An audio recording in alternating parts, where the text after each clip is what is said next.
A major AEW name change took place on the Dynamite MAX debut, plus an AEW star makes an in-ring return following injury, and an ex-WWE star is now officially a free agent. It's all in the Cultaholic Wrestling News right now. Happy New Year and happy new Dynamite TE premiering on Max yesterday. The first episode of this new era of AEW. Not just that, Tom, but we've got a new theme song as well. Pointer Sisters, I'm so excited. That's right. That song from the Crunchy advert in the 90s is now the theme tune for Wednesday Night Wrestling. I mean, it's a choice.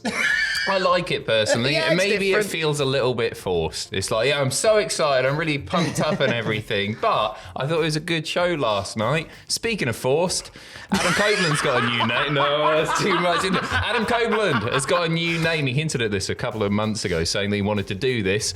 Tony Khan's given him the go-ahead. Adam Copeland is now just Cope. As foretold in the Spring Yard Zone on Sonic the Hedgehog 1 for the Sega Mega Drive. It's the thing. There's the clue. Weird choice to do it. I mean, I get it, because obviously his name's Adam Copeland, and he teased it with the Cope Open. Yeah, absolutely. He could have gone with Land, is what I'm suggesting. The thing is, right? Ad. If somebody had debuted with the name Edge, we'd be like, that's a terrible, terrible name. But he's been Edge for 20 odd years at this point. Then he became Adam Copeland, his real name, which I'm surprised he doesn't want to keep, because he's got sort of like, he started doing acting and stuff like that, or he's been doing acting for a while, but he's done more acting in recent times. And you would think that he would want to be presented with his real name on Dynamite every week in AEW, rather than shorten it to come up with a new name. I mean, obviously Cope has different connotations to it. It now means, hey, Cope, like if you say something foolish, or you do something foolish, Cope and all that. Yeah, I don't understand. It's I think they say when people are trying to justify when things haven't gone right. That's it, yeah. It's so what you really need is a tag team partner called Steve, and then we've got the complete social media tag team of 2025. So he teamed up last night with FTR to face the Death Riders in the first main event of this new Dynamite on Max. I think there was lots to celebrate in terms of the presentation of it now. I feel like the lighting is better. I feel like the camera is positioned slightly differently. I think it looks like quite a bright product now compared to some days on Dynamite where it looked quite dingy almost. It depends where they are. I think you could really tell when they were in a different venue, in not always in a good way. To me, like, presentation and production in wrestling is one of the most important things. It's the reason that I watch wrestling, and the reason that I sort of became a WWE fan or WWF fan was the fact that it felt like sport, but it didn't look like any other sport. It had theatrics and it had this grand presentation, and it's good to see AEW taking a further step forward and making their programming look better, because I think it's something that's needed. Big step forward for Julia Hart. So she returned just before Crimbo and attacked Jamie Hayter. She made her in-ring return last night and picked up a win over Jamie Hayter. Whilst the ref was distracted by Julia Hart bringing in that arrow, she then blasted Jamie Hayter, did Julia Hart, with the old poison mist trick. And it gave, I think, one of her biggest wins since she won the TBS title, I'd say. For sure. I was actually a little bit worried when she came back and it looked like, we're going to be getting the Jamie Hayter match, because Jamie Hayter booked pretty strong in AEW, but a really big win. Not the cleanest win in the world, obviously, but a good win for her. And I think the world of her. I think she's class, and she's so young. She's got such a bright future ahead of her as Julia Hart. It's just great to see her back. Really good to see her back. A comeback on the way for Kenny Omega, obviously coming up his match against Gabe Kidd at Wrestle Dynasty, but we kind of know what his Dynamite near future looks like, at least, don't we? Yes, it was revealed last night that he will make a live appearance in Clarksville, Tennessee, marking his first on AEW Dynamite since his confrontation with Okada all the way back in May when he was attacked by the Bucks and Jack Perry. Of course, he made his return to the company at AEW World's End over the weekend. Really, really great to see him again as well. Presenting Okada with the Continental Championship and teasing a match between the two. That's nice, isn't it? One Obviously, would salivate on having those two go at it again. Yep, all for it, for it. As well as Kenny Omega plans going forward. Some Jeff Jarrett ones. So it was at World's End that my best friend caused a lot of upset in the secret Jeff Jarrett WhatsApp group that I'm in by just me.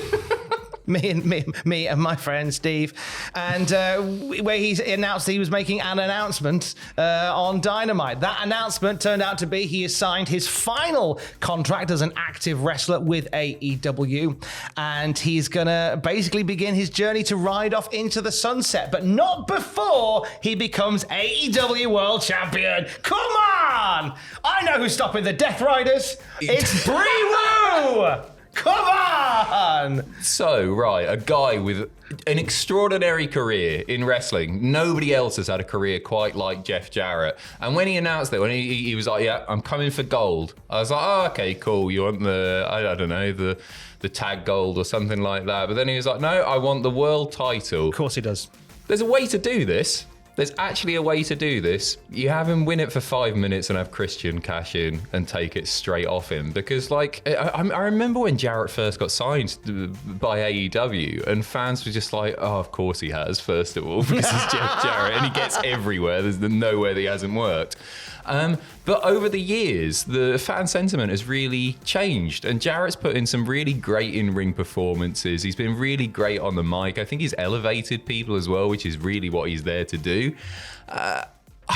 The timing's all off, isn't it? But I sort of want to see it, and I know you do.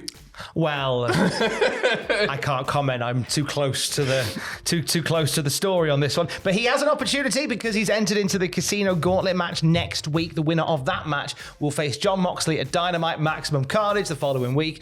It could happen. So many people want that world title at the moment. I can't think of a time in AEW's history when so many people are gunning for the top prize, which I really, really like because it makes Moxley look the bollocks when he keeps retaining, and it makes the AEW world title feel like an absolutely massive deal. You throw in Jeff Jarrett in the mix.